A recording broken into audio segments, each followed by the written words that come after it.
I think most of you might know me, but Tommy Krogh, a poultry specialist at SKOV, been quite a while in Asia, but now back in headquarters. Why ventilate and the value of correct temperature? Uh, when you're selling ventilation systems out there and production monitoring for that sake, it's often important that you can argue why what we are doing will give them a better climate and thereby better production, and in the end make them more money. So to my friends and colleagues in Asia, there's probably some of you that have heard most of what I'll say today before, but let's take it as a good repeat because you might be capable soon of doing it yourself. The contents of the presentation is a little bit on the genetics, then the main reasons we need good climate, a few things we need to do to get the top result, and climate demand. You that know me know that I don't like to talk about climate and ventilation without we remind ourselves what the birds really need. Brooding is extreme important to uniformity, so we'll talk about that. And in the end, we'll get back and talk a little bit concrete on money and how you can take the money talk with your customers.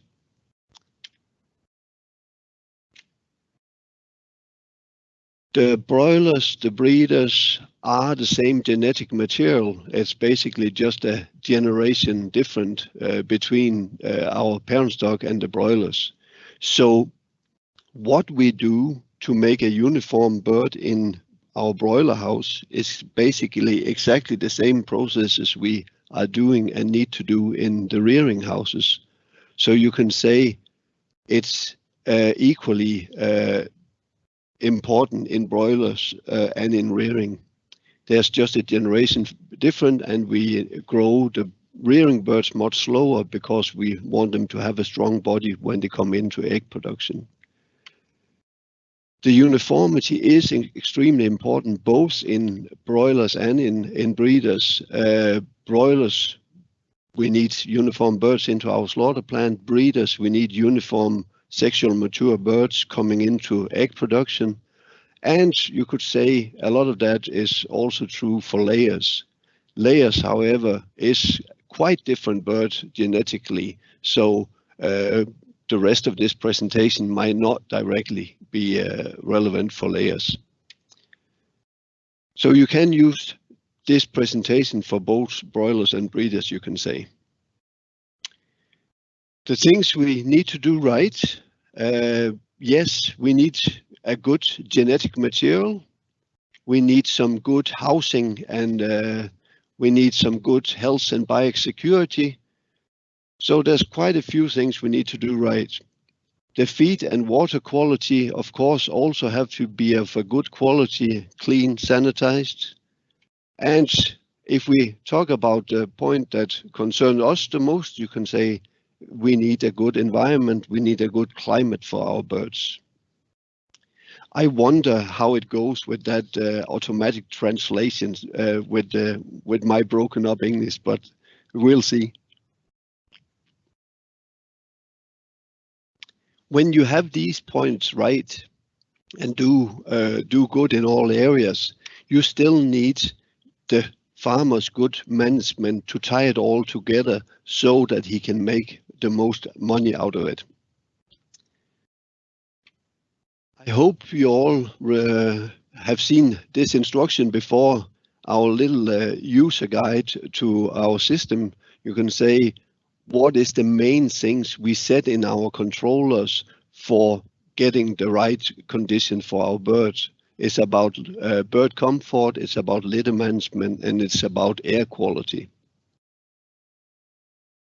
If we go slightly more detailed, there's a couple of slides here that I have borrowed from the Academy, where what things do, sorry, I'm breaking up here. What things do we need and why do we need to have the good ventilation? Yeah, that is of course to get a high productivity. It's to get healthy birds, low mortality, short production time, so we can have a high productivity per square meter. But look at it, you can say the negative things we might avoid. We might use less medicines, and in the end, we will actually have a better animal welfare. So you can say good animal welfare is not necessarily things that cost us money, but when we have a good welfare, we also get good productivity. Remember when you're out there that very often the production is limited by something. Not all customers live up to the genetic potential. There is a spread of how good they are when you look around the world.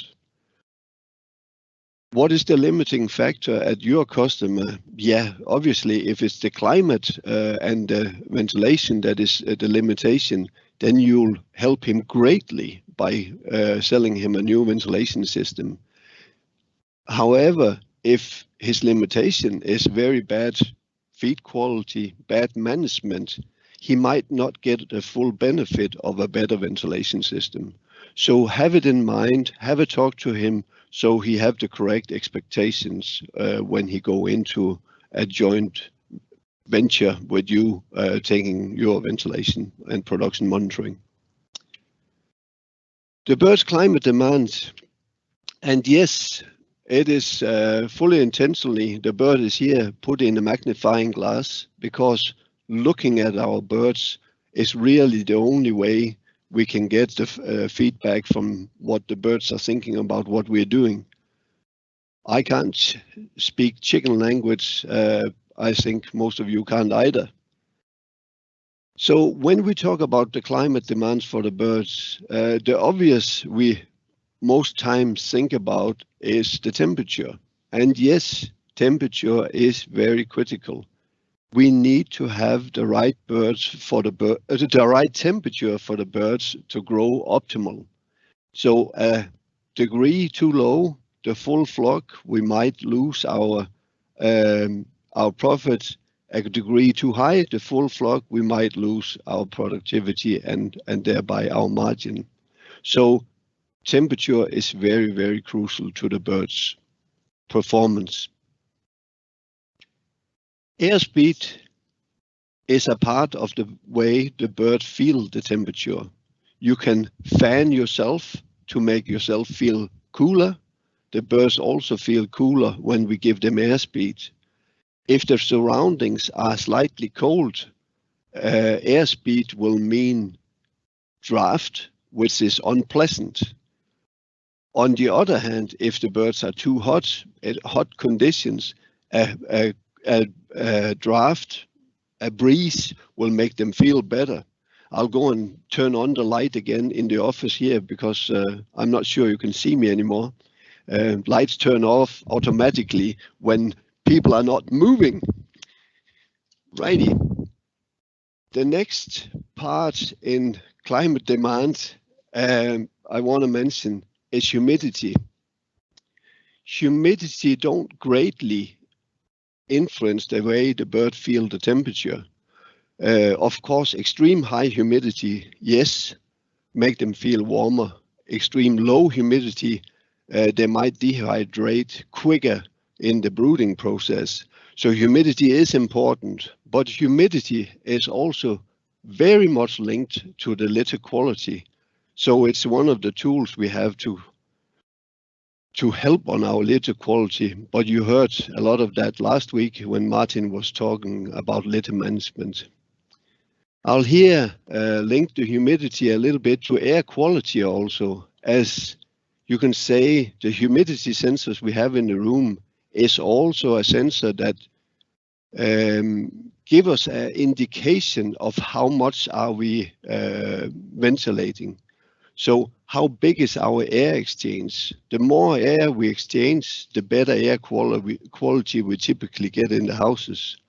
So when we take out a lot of air, we will possibly also remove humidity, dilute the air, less noxious gases.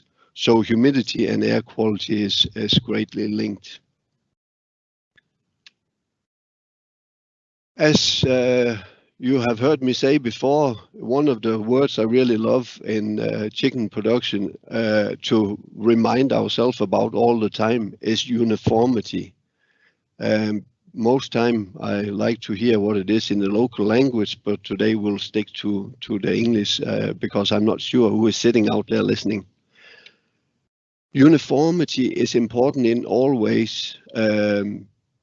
We have to have the same climate in every square meter of the building. We have to give the birds the same growing conditions everywhere. So it's both the climate, the light, the feeding, the drinking. All birds in front, rear, middle, and center have to have the same growing conditions. Stability is also very important. Stability meaning that it should be the same all the time, not jumping up and down. So if things are fluctuating a lot, the birds will feel uncomfortable and potentially get sick. If they're hot in the daytime and cold in the nighttime, doesn't mean that they are on average happy. No, they're never happy if it's fluctuating like that.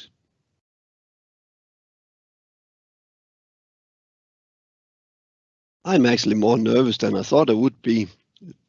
Doing this online is a new experience. But anyway, so I get dry in my mouth, I speak too fast, and good. You're doing well, Tommy. Thanks, Matt. But maybe speaking a bit too fast. Light intensity, you might argue, is not directly a part of the climate. Yes, but then let's call it a part of the environment at least. And the reason I would like to mention light here is that light greatly influences the way the birds behave. Remember, the birds out there in our chicken houses, they still have their instincts fully intact. So the birds are still behaving like they would do in nature.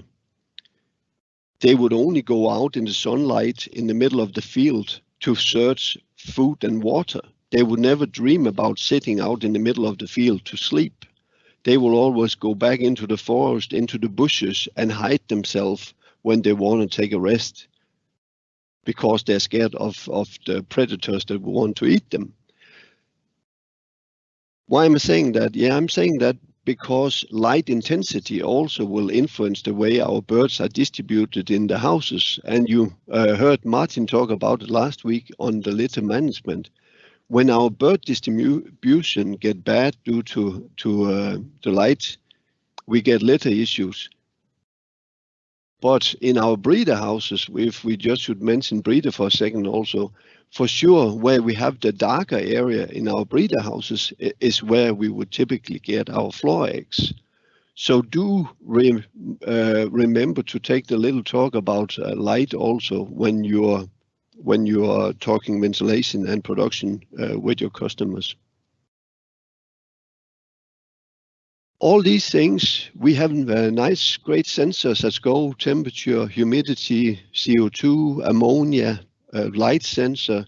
So we have a lot of sensors that with our controllers can collect and control these climate demands of the birds. But when you're out there, then I would say the most important sensor is you and your observations. So take your time to observe, use your ears. How are the birds talking together? I'm not sure how good the videos will come out later in the presentation, but hope that you, if you don't hear it very well, online now will take the time to look through the video afterwards. Because the way we can hear the birds talking together give us an indication of their comfort, When we look at them, we can see how the reaction they're giving us, the behavior is telling us whether they like our climate or not. We can smell the air quality. We can feel the litter quality. If we're not dressing up in a full covered coveralls and stuff, then we might feel on our skin if we come into a drafty area of the house. So our own senses are very important to monitor what's going on when we're in there. And please do visit the chicken with your customers. Show them that we know what we're talking about. The little red mouth over there with the beard on, yes, I want you to taste the water. If you don't, or the farmer don't want to drink the water in there, it's probably not good for the chickens either. And that might be some of the reason for wet litter. For a few seconds back to bird behavior and the instincts from nature, you see here that this partition between two groups of birds kind of acts like a bush. So the birds are feeling more safe being in that area because they kind of feel like they crawl into the bushes. So every time we have something like that in the houses, we should expect a slightly higher density of birds. It is also very often in those areas you will see the weaker birds, because the weaker birds really want to seek into secure areas. They don't dare to lay out in the open. So if you want to look, the quality of birds is often places like here you should look first. Okay, let's start with a video. But before I start the video, let's see what we can see in the glance of a photo. What I see is and I guess it would be possible to put a pointer here. Yeah. I see quite a few birds sitting around the drinkers, standing around the drinkers. I see quite a few birds around the feeder. I see birds laying down. I see birds standing up. And when I turn on the movie, you'll also notice birds that are playing around. So that to me give a good indication of these birds actually being pretty happy with the climate, because I have a little bit of all the behaviors I want. If you can hear the sound when I turn on the video, you will also hear the nice way the birds are talking together. It's in a tone that feels comfortable, so they're just talking nicely together.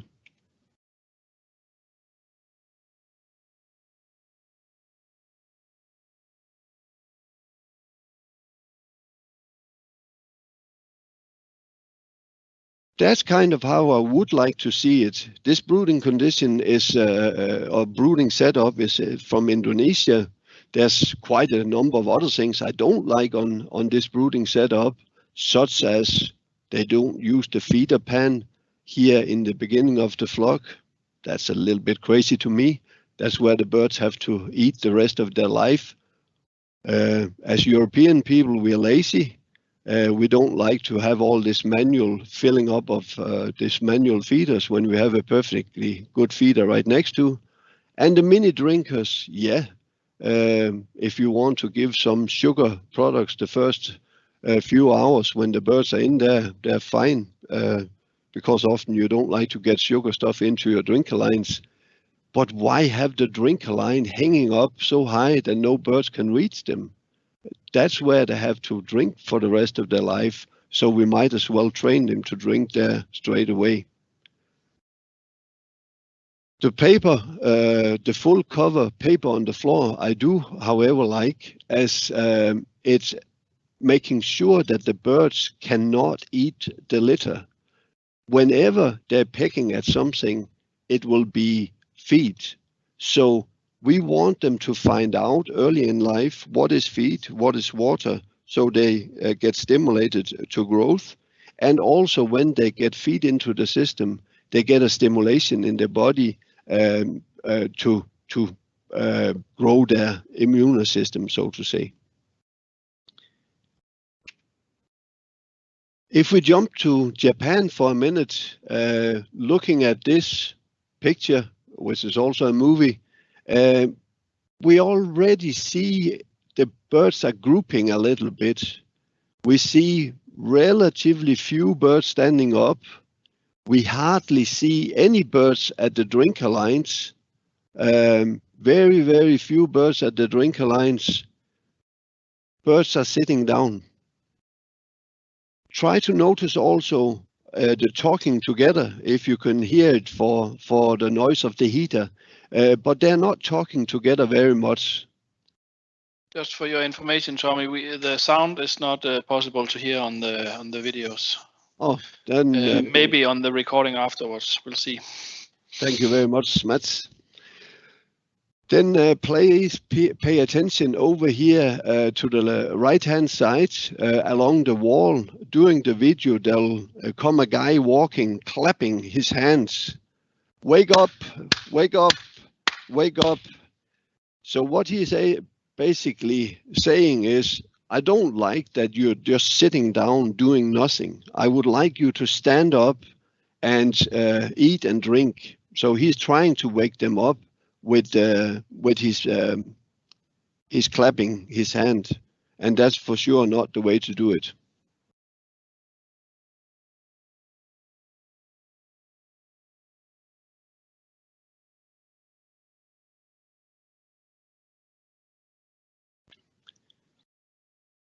Now, what he should have done was he should have walked out to the controller and set the temperature in the controller a little bit higher, because he's basically feeling, or maybe not knowing, but the reason they sit down is they're a little bit too cold. In this case, we only upped the temperature by 0.3 degrees. We should probably have taken half a degree. And as you know, our instructions say, please wait 2 hours before you observe the birds again, because it takes time for the birds, for the system, to feel that you now have a new temperature set point. But after just 20 minutes, only 20 minutes between these two videos, you do see a lot of birds now at the drinker line. You see a little bit better distribution. That's why I say it should probably have been half a degree, not 0.3, because we still have some huddling. It might also be the 20 minutes that we have only waited, and if you give them more time, it would have been better. But if you see the video now, you will also see more movement without the clapping in his hands.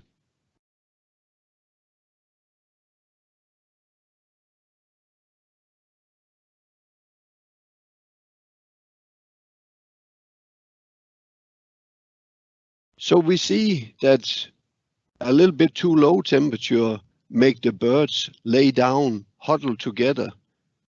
The instincts, the remembering from when they were out in nature.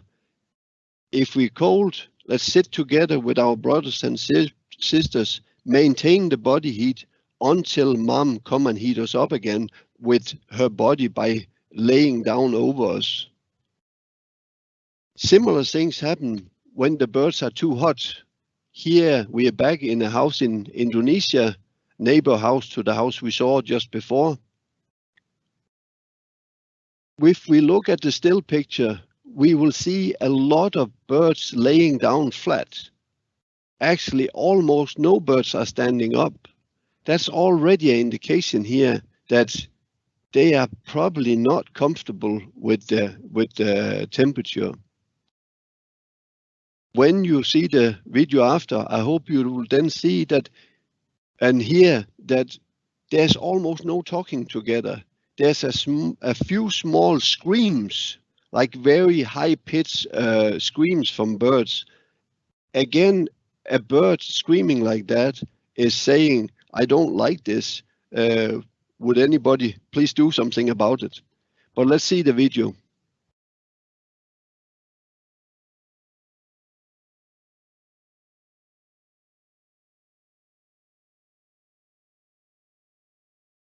very, very low activity, and thereby we don't get the growth we would like. If we go to bigger birds, we are now on the Philippines. You see the slatted floor. So it's a fully slatted floor broiler house on the Philippines. And you can already here on the still picture see that the birds have open beak, open beak, open beak, open beak. They are all huddling. And if you can see the video, you will also see that they are uncomfortable. They're restless. They don't really want to stand up because they're too hot, but they're not really comfortable when they're laying down. So it's a little bit like you when it's too hot in the bedroom, unless you're, oh, okay, let's forget that part on video. But if you're too hot in your bedroom, you will probably also have a not so light sleep, and you'll be turning all night.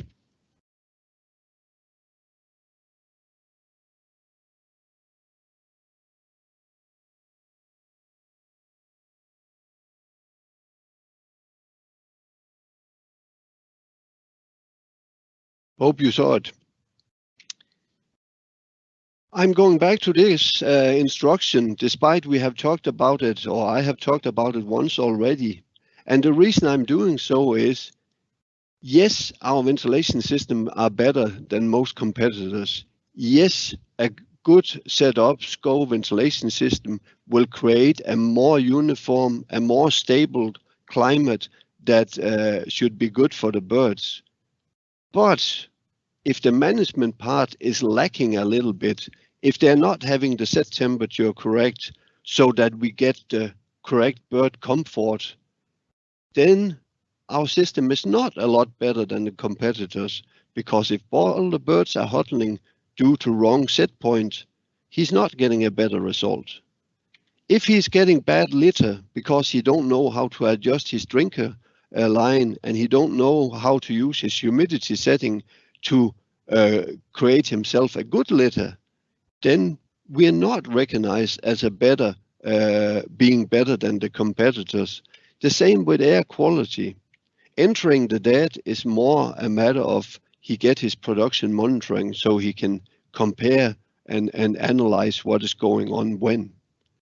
So please make sure your service people, talk to our customers about how to use the SKOV system. Don't go into all the P-band settings and so on. No, your three main focus areas in controlling the controller is bird comfort with the temperature setting, it's litter conditions with our humidity setting, and it's air quality with our minimum ventilation. Take a look at the wiring box. If they are set up in a way that most of the switches are in manual or off, our controllers can't control the climate. So make sure they understand our controllers so they don't have to override it manually from the wiring box.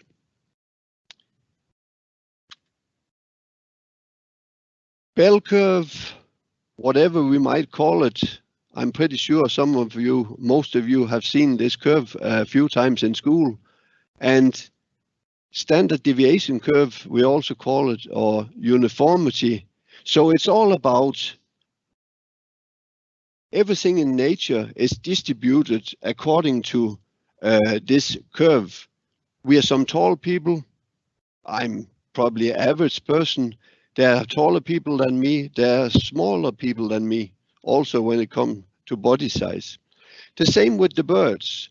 So when you are observing birds, use this non-uniformity or normal distribution to judge your birds. If you can find a few birds that are cold, small, skinny females that is a little bit cold, you can find a couple of fat, hot males that are really feeling and showing you that they are uncomfortable in the way that they're too hot. If you can find both of them, so some that are a little bit cold, some that are a little bit hot, yeah, then there's a very good chance that majority is feeling happy and we have adjusted the climate as we should to make the most bird feel comfortable with what we are doing. Brooding is extremely important to uniformity, and the next few slides will be about uniformity. If we talk to broiler birds coming into a slaughter plant, if our slaughter plant have sold a certain size of birds, it's important that the broiler house are delivering that. Birds that are coming in way too big, they might end giving away at the same price, even though they are heavier. Birds that are coming in way too small might not be able to be sold in this category that day. So kind of a waste that might be frozen down and sold at a much lower price later. In the breeders, yeah, a very small bird might not be ready for egg production at the same time as a very big bird. So the more uniform we can have the birds, the more at the right time we can put them all into production, and therefore getting a good production, a good peak production. If we look at CVs, 9 is relatively good, 13 is relatively bad, just to have a couple of numbers in our mind.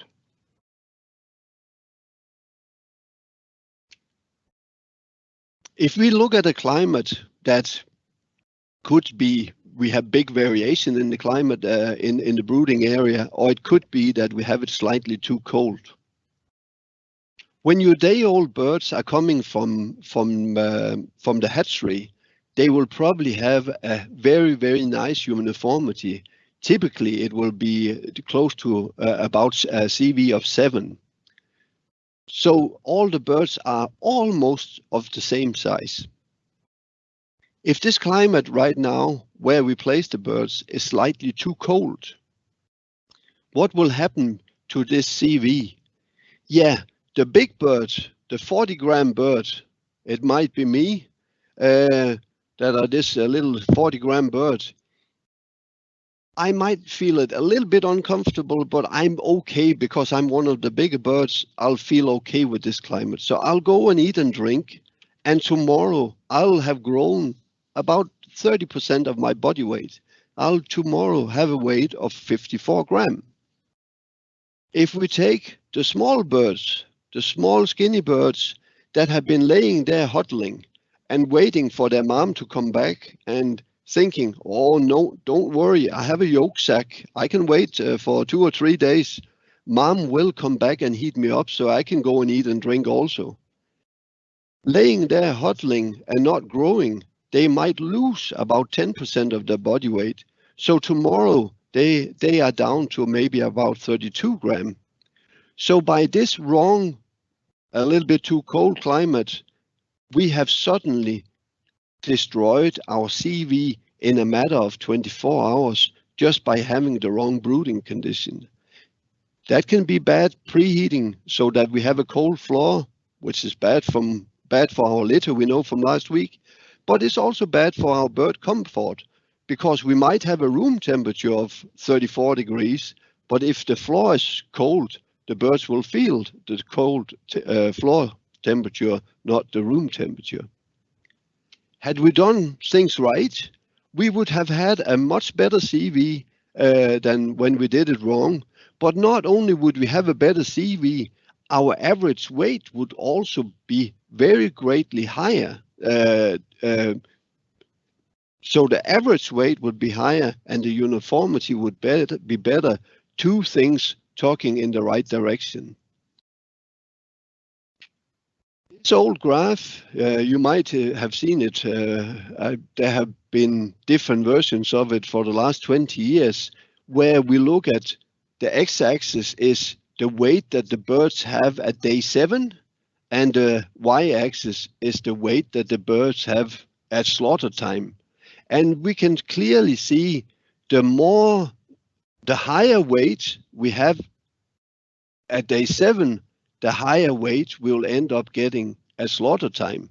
So very important, there is a direct correlation between how well we start up our birds and how big birds we are growing in the end.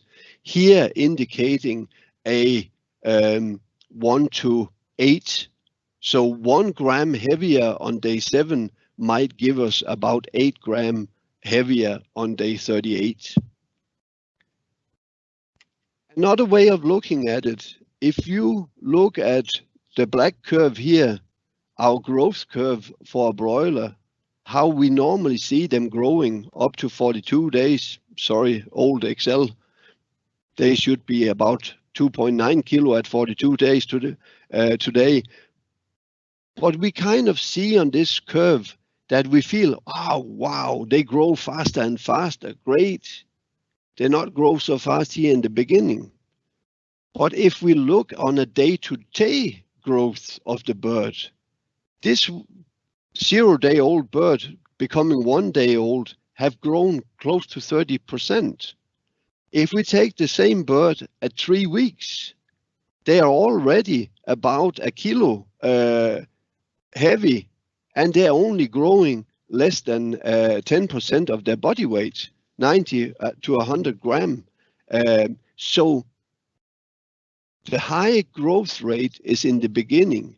So if we do anything to disturb the growth difference between the birds, we will very quickly destroy our uniformity.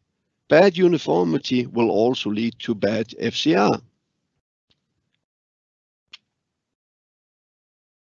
Avigen have sent out this Avigen flock animal management tips on uniformity. You can see here they say if you're brooding with about 7% and you can maintain 7 to 8% CV at day 7, you're very, very good. And if you're getting a CV up closer to 10, then you really need to concentrate and see what you should be doing better in your management to get a better CV. One of the things that are directly mentioned is brooding practice and temperatures and humidities. So the comfort temperature of the bird, get that right the first few days of the bird's life means so much to the CV. Now I'm looking at time to make sure that we get time for questioning. Where is the money? Show me the money. Or yes, I might sometime take money up of a wallet and show when we're standing out there. Let's remember to talk money with our customers. Let's not be afraid of, yeah, you are 20% more expensive than the competitor. It's okay to have a fair price for our systems as long as we can justify why we have a higher price.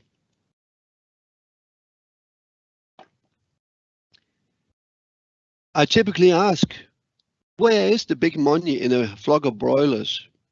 Where are the money going? I also very often get the feedback, gas, electricity, litter material, veterinarian bill, salary. And that's very often because our customers don't see the bill that are really big or the bills that are very big. Because if we look at a pie chart, maybe around 70% of our turnover in a flock of broiler is feed.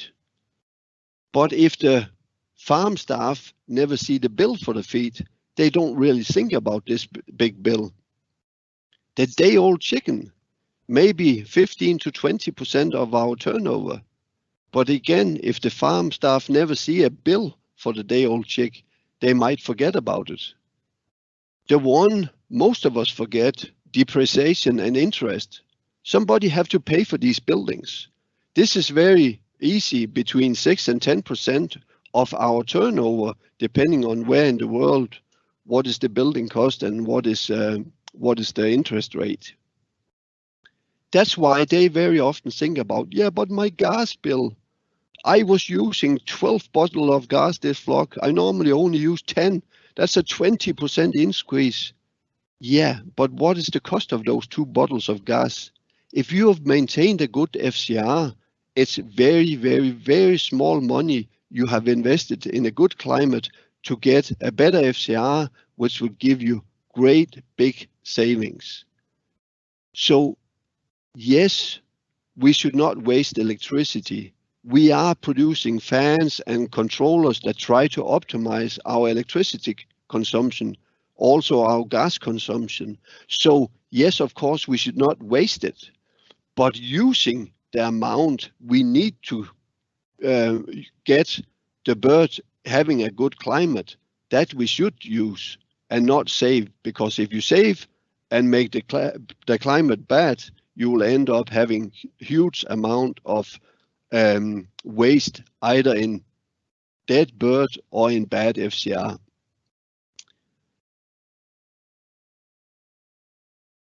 Now I'm maybe talking to some of your bad contents, because this great tool that Martin made quite a while ago, do you remember to use it? How often are you sitting with your customers and talking to them about how long time payback time they have on their extra investment when they buy a SKOV system? I hope you have all seen it, and if you have not, go into Sales Tools, send the Excel file to yourself and start using it. In the beginning, yes, of course, using it with yourself, maybe practice towards a colleague or two to make sure you understand it well.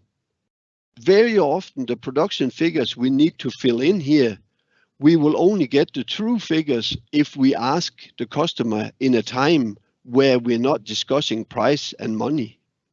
So if you have a chance to ask the farm staff, so in your operation here, what is the cost of the day-old chicken? What is the cost of the feed? They might not know it. Okay, then you'll have to ask the boss later. But then out at the farm staff, what size of birds are you typically going? 1.8 kilo. Okay, good. And what is the normal slaughter weight at 1.8 kilo? 33 days. Because out there, you'll get the true information. If you ask the boss when you sit in the office, he'll probably tell you straight out of the avian standard or the COP standard if you're producing COP birds. So when you have got those figures, fill them in, the house size, the price of the day-old chick, the feed, and the live weight, the production figures, stocking densities, mortality, FCR, and so on. For his actual batches right now is to the left. Then the potential.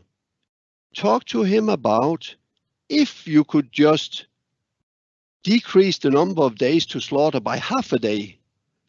If you could decrease the mortality by 0.5%, if you could decrease the FCR with just 1 point, would that be realistic with this good SKOV ventilation system you're about to buy from me? If he say, yeah, that sounds realistic, then you have a very good argument, because then you can start to scroll down on the page and then start looking and talking about money. You could start with pointing out the PEF. You have a PEF about 316 now. If you were increasing the little bit we talked about just before, you would get to a PEF of about 338. But actually, the ASHAT's standard from us is about 380. So the investment we talked about, you have to do higher. Buying this nice SKOV system that you really would like is only 10,000 euro. If you are producing, like we talk about, 0.5%, half a day, and 1 point of FCR, yeah, it's a 1.6 year payback time. Or if you could get as good as the avian standard, you would actually make yourself 30,000 euro more per year. Relatively quick talk through of economy and justifying why he should pay a little bit more for the SKOV system.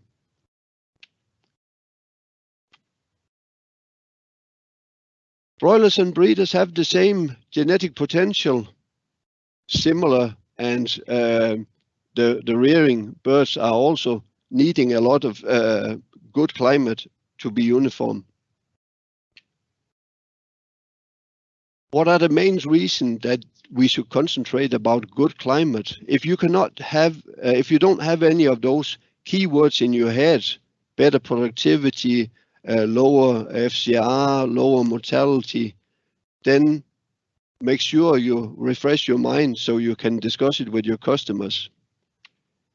The things he needs to do right to get top result, remind him that if he have a management issue, if he have a feed issue, he might not get the full benefit, so all should go hand in hand. The bird's climate demand, look at the birds together with him in the houses, make sure he have a good understanding so he can operate the SKOV systems better. Brooding is extremely important. Get them to preheat in decent time. Get them to do a good brooding setup. Get them to use our controllers in a way that give the optimal climate. And don't be afraid of talk money with your customers. Yes, we are a little bit more expensive in a lot of cases, but we can justify it, then it's not the issue.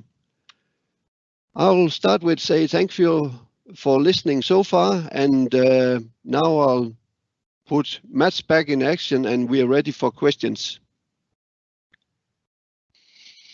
Great, thank you, Tommy. Great presentation. Before we go into the questions, I already got some questions from you guys participating. Please type in other questions now, then we'll take them one by one. But just before we go to that, I'll just remind all of you that we actually also have a e-learning module covering a lot of the same topic as Tommy has been going through today. It's the module called B2 Climate Control in Poultry Production. So if you would like to see, it's much of the same, but also a different angle to the same things here. At least the first part of the presentation from Tommy, you can go in and watch the e-learning module also. Okay, but let's go ahead with some questions, Tommy. Yes, go ahead. First one is from Supriyanto. For broilers, when is the right time to distribute for lighting if the farmer does the lighting dimming program? Okay, so if I understand the question correct, Supriyanto, then it's about if the farmer needs to start dimming the lights to have a lower activity of the birds when they're getting bigger, which we're normally doing. So what we're normally doing is when the birds are small, we really need bright and clear so they can find feed and water. But when they're getting older, they might have a little bit too high activity if they have the full light intensity. So we would like to dim it to make sure that they don't jump up and we have too many heart attacks. Some people out there don't have dimmers. I think that's what you think about. So they cannot dim all the lights to maintain the good uniformity. So if they have to turn off rows of lights to dim the total light level, I can't be specific about how to do it. Some people might have the benefit of turning off every second light bulb and the light intensity become quite right without the uniformity become too bad. But I would always recommend have a dimmable system so you slowly start dimming the light as the birds grow. In regards to exact light levels, I would like to just point towards management manuals from the breeding companies, or you have to look at the individual flock and do small adjustment to the activity you see. Good. Next question from Luigi. In the slide, the video that said birds a bit cold, there was a group of inlet 3 by 3 with relative big distance among the groups of inlets. Does this pattern affect the uniformity of the climate?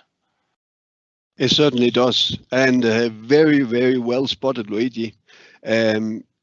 It's a house up in Japan where I have been a lot involved myself, and we have made drawings, we have made 3D drawings, we have made AutoCAD drawings, we have given them, we have presented them, we have talked about it, we have corrected their drawings, and in the end of the day, they still went ahead and you say 3 by 3, actually sometimes it's 2 and sometimes it's 4, and it's not very uniform. And we have talked about it with the customer several times. This is for sure not optimum. Unfortunately, or you can say the good thing, they did exactly the same in all 8 houses they built on the site, but this is not a good thing. Next question from Krishna. We like to have all birds uniform temperature, but all birds not same. We agree. What percentage of birds panting is okay in the house? Okay, so when we look at the standard deviation curve that show the bell curve, I say if you're looking at 20 birds, maybe 1 or 2 that are too hot. I wouldn't go to say that we should have 1 or 2 birds that are panting. I would like to say in between panting and breathing with the beaks closed, there's something in between that I call, some people call mouth breathing. So if you have most of the birds will normally breathe with the beak closed. So with a closed beak, they're breathing through the nostrils. If you have a couple of birds out of 20 that every 15, 20, 30 seconds open the beak and take 3, 4, 5 puff of air and then close the beak again, that's what I call mouth breathing. Right when they do it, it looks like they're panting, but you see them closing the beak again, so it's not a consistent panting. That's kind of what I would like to see. Good. Next question from Glenn. What would be the ideal space per chick in brooding area at day 1?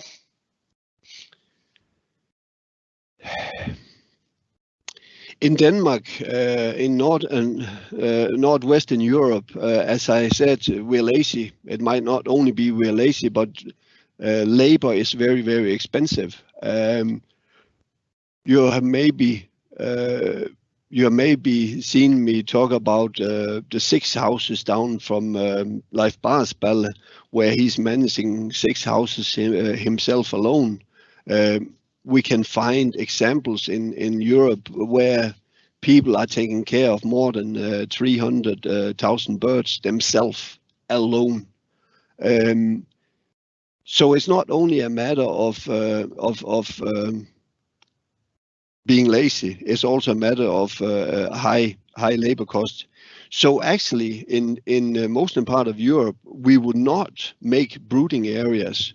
We would do what we call full house brooding, because we don't have the labor to move around fences. We don't have the labor to use supplemental drinkers and stuff.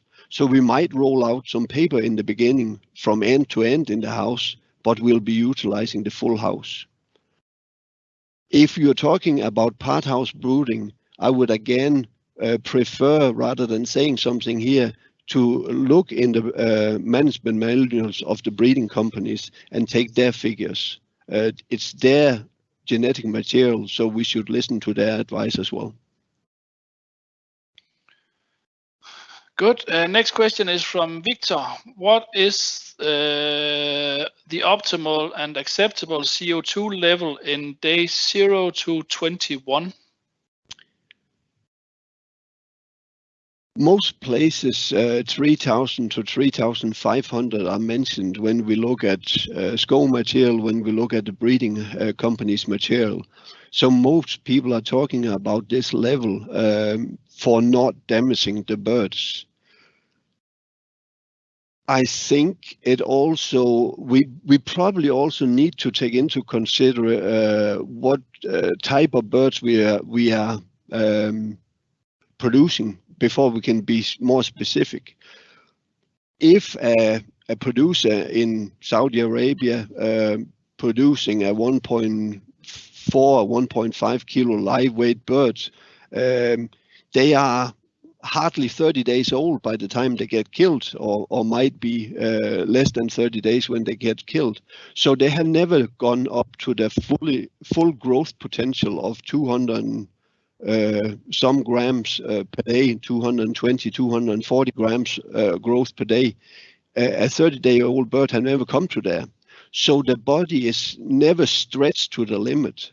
So that bird that are getting killed very, very early might not have any issues if the CO2 level had been 4,000 in the beginning of its life, damaging the lungs and inner organs a little bit. But on the other hand, if we in Japan and are growing 3.5 kilo birds, where we in the end have maybe 240 gram daily growth, then it might be that we should stay below the 3,000 for having optimal condition for the bird later in life. Good. We are almost out of time, but I think we should just try to cover there's 4 more questions now, Tommy. So let's try to cover them before we close down the event for today. Next one is from Harry. He just mentioned that it might be a good idea to explain what CV means in your normal distribution curves. Okay. Yeah. I'll not do it long here, but I'm pretty sure Mats will take a note that there's a term here that we might want to spend a couple of minutes on in one of our modules in the future. Okay. Because some people talk about CV, some people talk about uniformity in percentage, and it's just a technical or a mathematical term. So look it up. Coefficients of variance. Look it up on the internet, and you'll get an explanation about how you divide the numbers into each other to get CV percentage. Good, thanks, Tommy. Next one is from Shakir. He says, "Hi, Tommy. A lot of farmers have experienced that the yellow light has a better result on the growth than the white light, because the yellow light is close and similar to sunshine. Is that true?" I'm pretty sure it can be true. Really, when it comes to lights, I would like to turn this question to Martin. I think Martin have made over time a lot of good materials on light, and he have spent a lot of time working with light also in his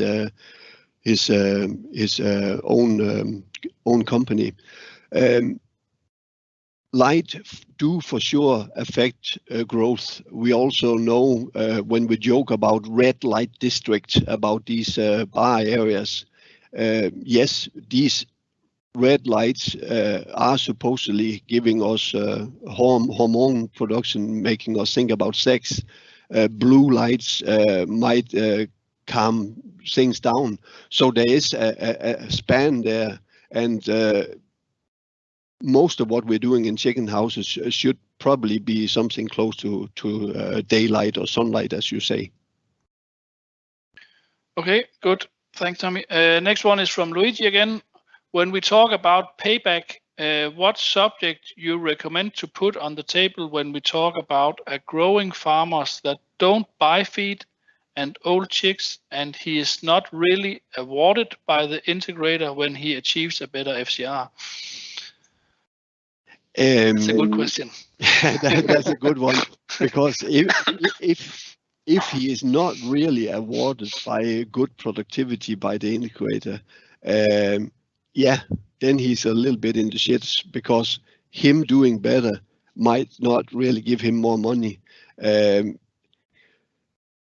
I really hope the integrators do look at quality and not only volume, so that they do give some kind of incentives for decent productivity. I think most places in Europe, they will also start focusing on bird quality, the things Martin talked about last week. Let's have a talk. Let's have a discussion with those integrators if they're not giving any kind of incentives about maybe they should start considering rewarding quality. Good. Let's take the last question. That's from Tomohiro. Can you tell me how our minimum ventilation per bird is determined? Is it from acceptable CO2 level with ventilation level? Okay. Yeah. If we have a CO2 sensor installed in the house and we have set the controller up for active CO2 control, what the CO2 would do if the CO2 limit goes up, the controller will increase the minimum ventilation to try and keep the CO2 level down.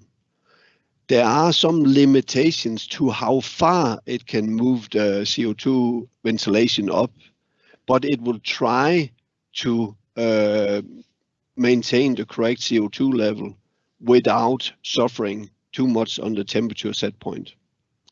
If the CO2 go down, it will then decrease and make the minimum ventilation smaller and smaller. If we have no CO2 sensor attached, or we have say CO2 control not active, the minimum ventilation is purely on the curve we have put into our batch curve. So a number of cubic meter per hour per bird at the relevant day number in the batch curve. So we are increasing our minimum ventilation as the birds grow bigger and bigger. There it would often be a question of us going into the houses early morning, right after sunrise, when the outside temperature is the lowest, to evaluate what is the air quality. If the air quality is slightly stuffy, increase the minimum ventilation a little bit and go and check again tomorrow morning. That's really the way to do it when it comes to minimum ventilation without a CO2 sensor. Okay, I just got one more question, Tommy. Do you have time for that?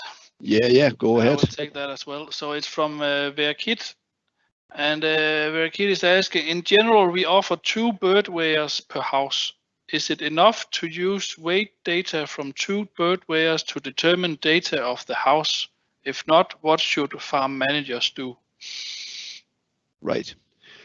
Yes, we in general would put a weigh in the front and a weigh in the rear. That's how we typically do it when we're suggesting bird weighers. We do have plenty of houses that might only have 1 bird weigher.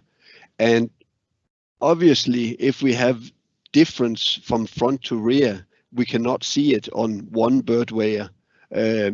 So take the bird weigher as a good indication for the growth in the area where the bird weigher is standing and the CV in the uniformity of the birds in the bird weigher's area. So kind of giving you an indication of what's happening to your birds. 4 is probably better than 2, but 2 is giving us in most houses a pretty decent sample of what's going on. Okay, great. Thank you all for listening to this webinar today, and thank you, Tommy, for a great presentation. We'll close down now. If you have further questions, I'm sure that Tommy will be happy to answer them afterwards, so just be in contact with him. And also for your information, this webinar is being recorded and we will distribute that probably after Easter holiday here. So sometime next week you will get a recording of this. So thank you all and take care and have a nice day. Bye-bye. Bye-bye.